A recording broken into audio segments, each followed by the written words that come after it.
Next, I would like to go over with you a foreign agency that you have probably never heard of, and it's called the Office of Foreign Asset Control, OFAC for short.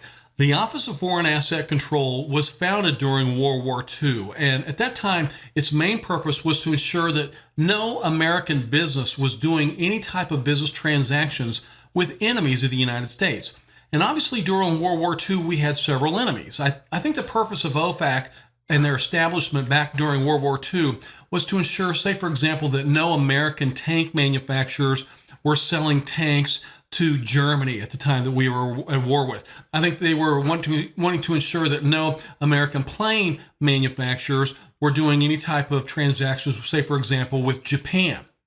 Well, OFAC has been around for about 75 years now, and they still have the exact same role, although their role has evolved in a technological sense, and now they maintain what's called a Specially Designated Nationalist Database. The OFAC Specially Designated Nationalist Database is a database of about 5,000 names of suspected drug dealers, suspected money launderers, persons that have suspected terrorist ties, business groups that have suspected terrorist ties, social groups that have suspected terrorist ties. It also contains the names of heads of other countries that have actually been determined as enemies of the United States. The Office of Foreign Asset Control strictly prohibits any business in the United States from doing any type of business transactions with enemies of the United States. This includes every single dealership. So what we need to do on every single transaction is what we call an OFAC check. And I'm going to show you this, how you can do this manually. And then in just a moment, I'll talk about some software programs that will actually run the OFAC check for you, okay? But before we go into this, I want you to be aware that there are 3 levels of match when you're running an OFAC check on your customers. There is a no match, there is a partial match, and then there is an exact match. And the exact match is the big red flag that we're going to have to really watch out for. So let's take a look at this. The first one I want to show you is just what we call a no match. And as you see here, this is the OFAC Sanctions Specially Designated Nationalist Database. You're going to enter the name of your customer into this little box right here, and you're going to click the search button. And once you do that, down here, you're going to see the database results. So for this scenario, we entered the name John Doe. Well, I did a search on it, and there's absolutely nobody by the name of John Doe whose name is in the Specially Designated Nationalist Database. So you can go ahead and sell John Doe a vehicle. Now let's take a look at this next one here.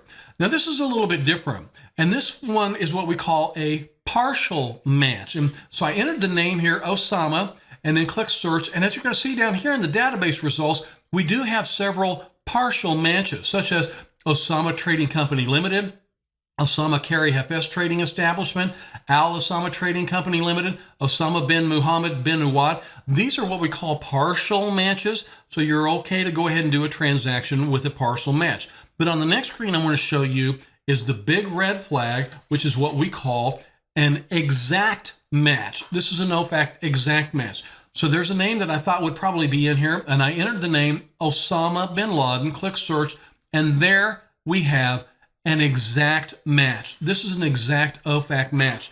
You are strictly prohibited under federal law from doing any type of business transactions with an exact match in the OFAC database. So the United States of America will not allow you to do any type of transactions with enemies of the United States. So you want to run an OFAC check on every single one of your customers. If you ever have an exact match, you are required to notify OFAC within 10 days. And I would also recommend notifying local law enforcement because, you might have some, really bad dude in there purchasing a car from you at your dealership. This is not a law that you can overlook because the penalties and prison terms are substantial. I read about a dealer in Atlanta, Georgia here just a few months ago. He sold a car to somebody whose name was in a specially designated nationalist database, and he was fined $1.5 million for that one transaction. The OFAC website is very clear. Their penalties and fines are designed to put non-compliant businesses out of business permanently. So this is not a step that you can overlook on every transaction. Now, I wanted to show you how you could do this on a manual search right on the OFAC's website. There are many software programs out there that will help you do this. So if you've got a software program running your paperwork, normally it's going to run your OFAC checks in the background. But remember, we have 3 levels of match. We have a no match. They're okay. We have a partial match. They're okay to sell a vehicle to. But remember, the exact match, like I just showed you, you are strictly prohibited from selling any type of motor vehicle to. So you need to run one of these on every single one of the transactions that you're running in your dealership.